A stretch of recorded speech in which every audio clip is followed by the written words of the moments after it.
welcome back for another episode of NTom Opens Up. You may be noticing a different kind of layout here.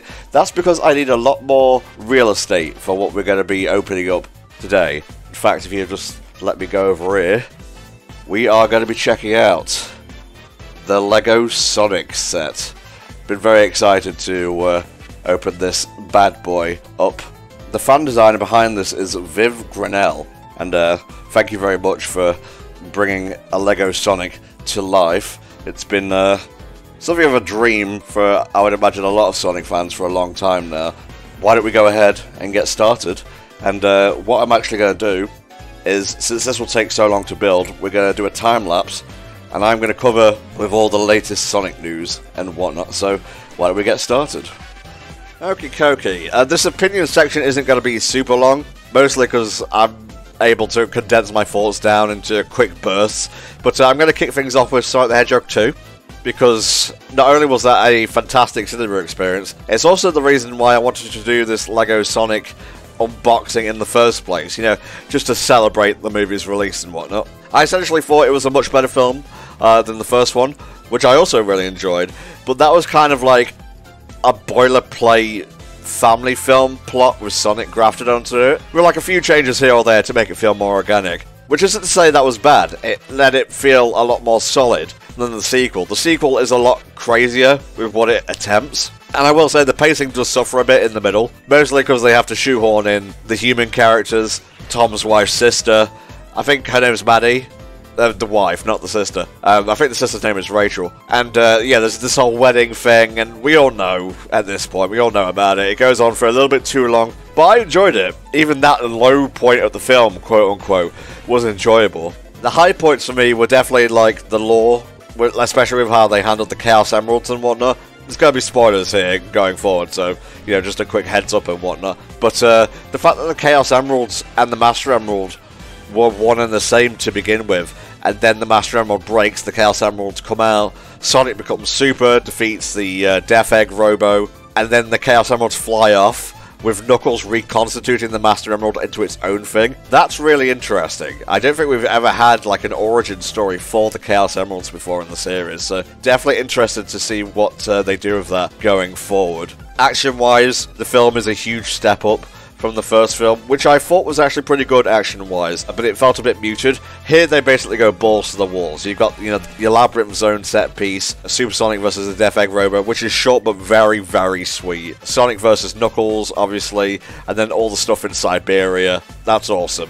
And obviously, I'd be remiss if I didn't mention all the character stuff in the film, which continues to be great. That's what they nailed on the first one, I think, the whole character dynamics and development and so on. Ben Schwartz continues to kill it as Sonic. There's still maybe a fair few too many pop culture references, but this is just how this Sonic rolls, so you kind of take it as it comes, really. Idris is perfectly cast as Knuckles. It's great to have a version of the character who is naive but not stupid, which is always how Knuckles has been portrayed. He's far too trusting. He's, you know, block-headed, he's stubborn, but he's not unintelligent. And that's something that I don't think the Sonic games really nailed in recent years. And Boom is a decent portrayal. I find him to be quite funny, but he's not really Knuckles. He's a spin-off of the character. But this version of Knuckles is fantastic. I love how they worked him into the family dynamic and whatnot, and kept stuff in like his obsession with grapes and whatnot. That's pretty funny. That's a deep cut, as the kids call it. And obviously you have Colleen O'Shaughnessy as Tails. Fantastic. You know, maybe even a little bit better than usual, because she's one of the highlights of the games, really, along with Roger and so on. I felt Sonic and Tails' relationship was pretty well done. They could have stood to maybe spend a bit more time on it, but I realised they were spinning a lot of plates, so I'm willing to cut them a little bit of slack there. But their dance-off scene in Siberia was actually pretty fun. When I heard about it, I was like, oh, this is just another family film cliche, but actually seeing it play out, it was a lot of fun, because Sonic dances all the fucking time in the games. You may not realise it, you know, as it happens, but, you know, your brain did, and it stored it away, so. And obviously, we can't end this section without mentioning the GOAT, Dr. Robotnik himself, Jim Carrey. He was larger than ever in this one. Maybe not size-wise, but scope-wise, and I love what they did with him. Oh, and Agent Stone as well. Hell, all the characters in the movie were pretty well done. I'm gushing right now, but yeah, I can't wait to see what they do with him in the third movie, Robotnik that is, but Stone as well. He's a great sidekick. I just hope if Jim Carrey decides to come back, they give him the fat suit like he's been asking for. He's lost to Sonic twice now. That will probably lead to some stress eating. I know it would for me. So, essentially, if you're wondering if I enjoyed the film, I enjoyed it a hell of a lot.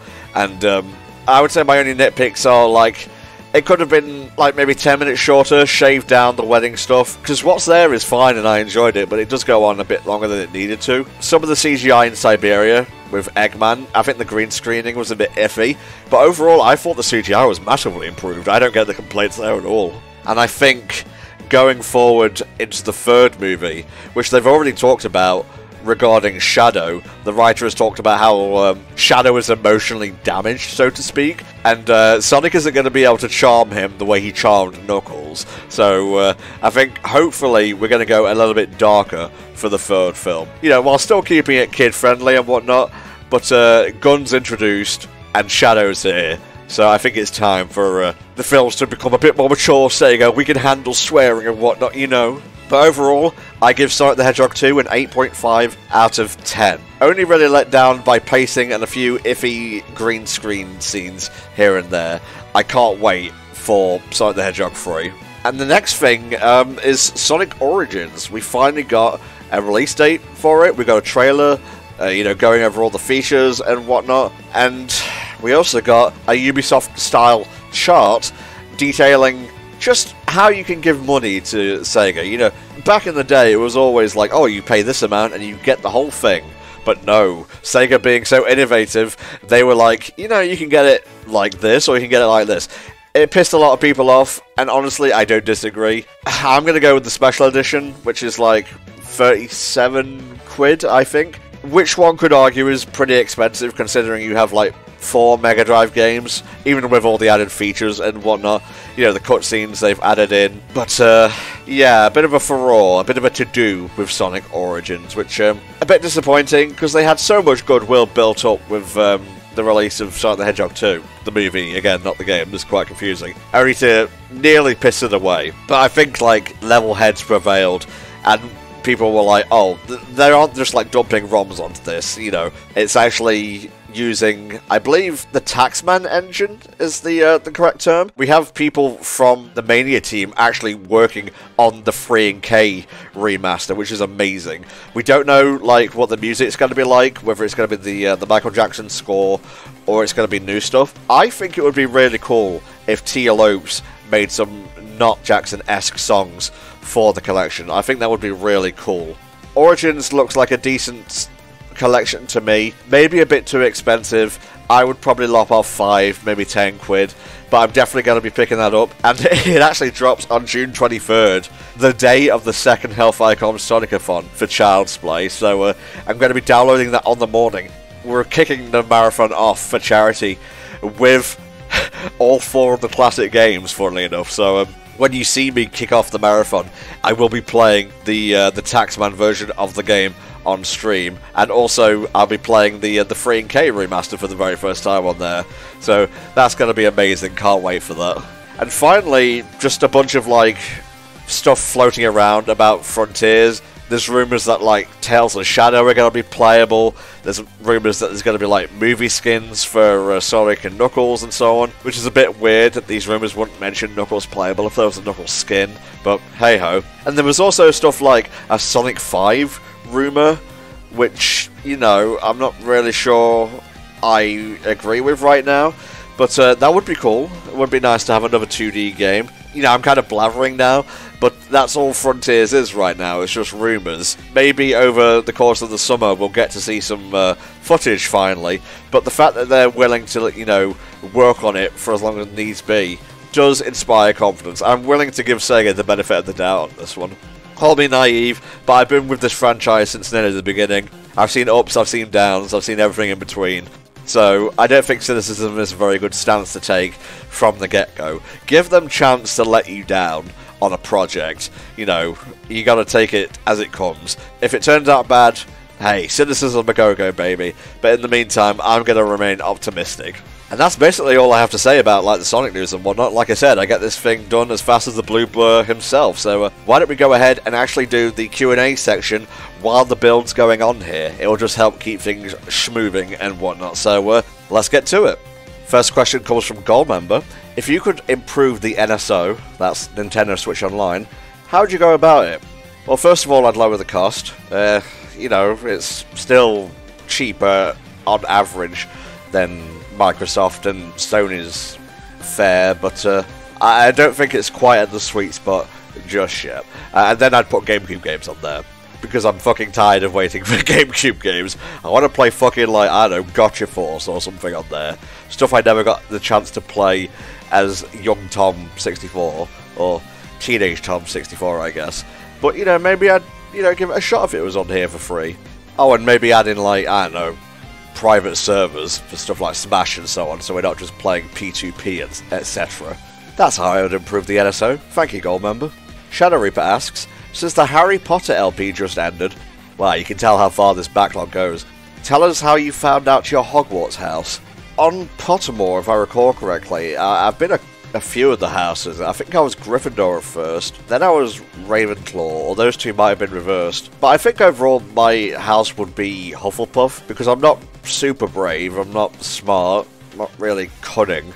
I guess I'm a hard worker, but even then it's kind of like, you know? So really, it's the Badger house for me, and that's probably the one we're going to go with when Hogwarts Legacy rolls around. Cruel12 asks, hey Tom, what do you want from the Kingdom Hearts 20th anniversary? New game, news on new game, a movie, toys, collectibles, etc. Well, Cruel, I wanted games, and we got games, in the shape of Missing Link, and also Kingdom Hearts Bloody 4. Very excited to try that out. Maybe look forward to an LP of KH4 on the channel at some point. I love this series. Thank you, Cruel. Another NSO question here from Ronald D. Rankin. What would you like to see with Nintendo Switch Online, consoles, DLC, etc.? There are rumours of Game Boy and Game Boy Advance coming to the system, so I guess Wii titles? You know, I've already mentioned GameCube, but surely, like, we could go for GameCube 2.0, two GameCubes duct taped together, I believe was the meme. Put a bit of, like, I don't know, Donkey Kong Country Returns on there. I'm trying to remember. Ooh, Elibits. I've always wanted to try Elibits. So yeah, let's go with Wii Online. That would be pretty cool.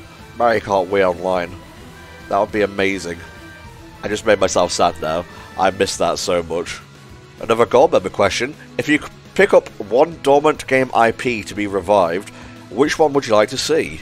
I've been thinking about this lately, and just because of like a few titles that dropped on NSO, this is a very NSO-themed Q&A session this month. Yeah, I would like to see the Fantastic Dizzy, or the Dizzy franchise, revived. Little egg fella, does a bit of puzzle platforming and whatnot. I had a Fantastic Dizzy in Cosmic Spacehead double cart for my Mega Drive back in the day, and I fell in love with both of those games. They were just quirky enough to tantalise my child-like imagination, so to speak. So yeah, let's go with the little egg fella. Crawl again. Hello Tom, in your opinion, what is the best PS2 Grand Theft Auto game? For me, San Andreas all the way. I'm going to agree. San Andreas is basically a perfect video game. It took everything good about Vice City and just improved upon it. Even if you don't really dig the RPG mechanics, you can mostly avoid those until like a mission calls for it. But everything else is like spot on. Music, characters, story, gameplay, mission variety. It's just all there. So yeah, definitely San Andreas for me. Ronald D. Rankin asks, what is your favourite PlayStation game from every generation of PlayStation, PS1 to PS5? Oh, this is going to be a bit tricky. I might have to give you a franchise or something. But PS1, Spyro 3. PS2, probably Kingdom Hearts 2. I don't really have one for PS3. PS4, I guess I'll say Titanfall 2? That's the only one that's coming to mind right now. For PS5, Astro's Playroom, absolutely. So there you go, Ronald. Those are my favourite PlayStation games by generation to the best of my ability. Shadow Reaper asks, have you ever met any of your idols? If so, tell us about it. If not, who would you love to meet? I'm like 14 years deep into this LP thing, So, like, anyone who I would have maybe wanted to talk to, I probably talked to at this point. So, who knows? Maybe new idols will pop up down the line. Thank you, Shadow Reaper. Well, D-Rankin again. What big YouTuber would you like to do a video with? Ooh, this is a neat one. I think Rabid Luigi would be pretty fun. He's another British YouTuber. He does like a bunch of top 10s, top 5s, etc. And I enjoy his work. Yeah, I think he'd be pretty cool to work with. Goldmember asks, what is the game you two looking forward to most for channel in 2022? Did you have an issue writing that gold, or did Kara just transcribe it incorrectly? Who knows? The one I'm looking forward to the most this year, I guess now that Breath of the Wild 2 has slipped, is probably Xenoblade 3. I'm actually playing through Xenoblade 2 properly for the first time right now, and I'm very excited for 3. So yeah, gonna go with Xenoblade 3. Shadow Reaper asks, if you could create your own custom amiibo, what or who would it be and why? Spyro. Just so I can put him next to Banjo and Kazooie and be like, yes, platforming perfection. Thank you, Shadow Reaper. Crawl asks, hey Tom, can you give us in your opinion the best to worst Pokemon gens? Well, my least favourite gen is 4, just because I find it to be a bit slow and clunky. My favourite gen is 2. I just find it to be a really great sequel. Slap bang in the middle, I would probably go with Generation 8, actually. I don't hate it as much as some people. I don't love it as much as some people. But I had a good time with it. So, yeah, the rest can kind of fall either side of Generation 8, really. Royal D. Rankin asks, what were your top 5 indie games of 2021? I'm going to have to pull up something here, just to kind of refresh my memory. There's a Polygon article. Best indie games to look forward to in 2021. Oh, I'm scrolling down and I'm not seeing any of the ones I played. There's that Goodbye Volcano High. Not that I would want to play it or anything. And also I'm pretty sure it's being retooled, but there it is. There's a game called Turnip Boy Commits Tax Evasion. That's interesting. Skatebird is there. I'm seeing a lot of games here. I think the last indie game I really played was Spiritfarer. Or maybe... what was it? Hot Coffee? Coffee Talk. That's the one. To answer your question, Ron, I didn't really have like top indie games in 2021, but there's a bunch that I'm looking forward to, like Stray and so on. So yeah, exciting times. Oh, we're in 2022 now with Crawl12 asking, hello Tom, Happy New Year to you. What game are you looking forward to the most this year? Well, I've already answered that. Xenoblade 3. But to give you another, I'm also quite looking forward to... Let's go with Stray. Yeah, very much looking forward to Stray on the PS5. Thank you, Cruel. Shadow Reaper asks, the food scene in Britain is pretty diverse with all the cultural influences that are present. Do you have a favourite non-British food? Does garlic bread count? Does pizza count? I guess I'm going to have to go like a kind of boring answer. Chicken tikka masala, that's pretty nice. I do enjoy a nice chili from time to time, which is very basic. We don't really have any of like, you know, the chili pieces in there. Or the pepper pieces, or whatever goes into it. It's just kind of like a smooth chili sauce with beef mince and kidney beans. Bit of rice on there, beautiful. Royal D. Rankin asks, what are your top 5 Sonic the Hedgehog music tracks?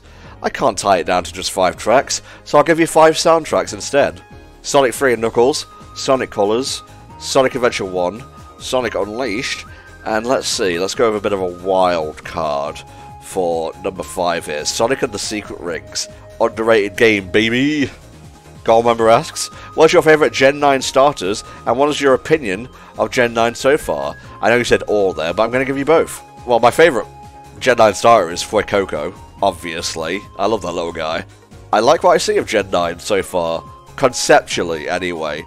Like, technically, it's still got a ways to go in terms of polish and whatnot, so hopefully that will be improved by the time it releases in late 22. Guess I'm really looking forward to that as well. Oh, well, I already answered, like, Stray and whatnot, so I guess this will be an additional game. I just hope it manages to combine the freedom of Legends with the traditional formula, and we get, like, a truly great Pokemon game. Give them time to polish it if need be, Pokemon Company. I'm looking at you. Crawl12 asks, easy question, what do you think the Gen 9 starters' last Evo types will be? Ooh, interesting. Let's see, for the Weed Kitty, I'm thinking Grass Dog. I'm thinking Fire Fairy for Fuecoco. I think it might evolve into some kind of crazy, like, snake dragon thing. And maybe water fighting for the bird. I don't know, it looks all cute right now, but there's fire behind those eyes, ironically enough. Alright, last round of questions here. Valdine Rankin asks, if you could spend the day with one celebrating, I'm assuming he means celebrity, who would it be and why? Ooh, I wouldn't really want to bother any celebrity, but I guess... let's go with a silly answer. Reggie Fils-Aimé. He's a celebrity of sorts. I'd love to like pick his brains on business and whatnot. Lord knows I need the help with that. And I think he would be a pretty chill dude to hang out with, honestly. Crazy12 Eric asks, what are your hopes for Xenoblade Chronicles 3 late this year? Anything specific you'd like to see? I know it's like completely sad to obsess about the first game like this, but I would love to see Shulk again, in some manner. You know, we already have characters like Melia in there. I assume it's Melia anyway. Sounds like her. Sounds like Jenna Coleman, just doing a deeper voice. But if we can somehow get, like, Shulk into hell, let's get Rex in there as well, as part of the plot. That would be pretty cool. Goldmember asks, what 3DS games did you want to get play, but never had a chance to? Can't really think of any off the top of my head. Like, everything I wanted to play, I kind of already did. So, hell, put 3DS on NSO. Let's get some games on there, and get NTom playing some doings. And the final question of this backlog, if you and your crew got to design your own Kingdom Hearts game, what franchises and or properties would you include? Well, I've mentioned before my love for Gargoyle, so TV shows would definitely be included in there. I'd probably put Moana in there, Goofy Movie, just so we can get Max in there, and stuff like that, you know. Thank you all for your questions. That was a pretty sizable backlog, I do apologise. I think I'm just going to move on to question and answer videos in general for a little bit, just because it's kind of getting a bit too expensive to do these unboxings right now, at least with the level the Patreon is at. I really appreciate your support and everything, but you know, money is money, and I have to spend it wisely, so I guess we'll just finish up here by watching me build Lego Robotnik here, which compared to Sonic is a little bit off model, but I get that they kind of had to work with what they had. So, some misc stuff about this build. It's recommended to put aside a couple of hours. It took me from about 11 in the morning till about 12 o'clock at night to, just doing a little shit post on my phone here, to get this whole thing done. Now, the footage I have came out to about 6.5 hours, 7. The rest of that was moving footage over from my camera and, you know, getting things charged and whatnot. So, you know, it added a bit of extra time onto there. But, I had to take like a day off after building this because, oh man, maybe I just don't work with my hands enough outside of, like, you know, tapping on a keyboard. But, whew, this was a solid chunk of time. But I actually enjoyed it a lot, and hey, it looks great, so shout outs to the LEGO Ideas team, the person who submitted the idea in the first place. Their name's at the beginning of this video. I'm tired and I forgot what it is right now, but yeah, I really enjoyed building this. I wouldn't say no to checking out more LEGO stuff in the future. If you guys want to recommend sets or whatever, we'll see what happens when I have some more money. And here's a look over of the finish thing. Good old Green Hill Zone diorama right here. And if we start by going down to the left side here, we got the lives counter. We got Sonic himself. We got Crab Meat here, if I remember the name of the badnik correctly. We have the checkpoint thing, which you can, you know, turn around if you so please. Don't break it, Tom. We have the lives thing and the invincibility thing up there. We got a Motobug, we got rings, and we got a spring, which you can flip in the background, and Robotnik himself, and, you know, the egg mobile. So it's all there, and you've even got the Chaos Emeralds. I'm rambling now, but I hope you guys enjoyed the speed build, and I guess I'll see you whenever for another episode of NTom Opens Up. With, who knows, maybe just questions, maybe there'll be another product to unbox, but thanks all for watching this video. See you next time, bye bye.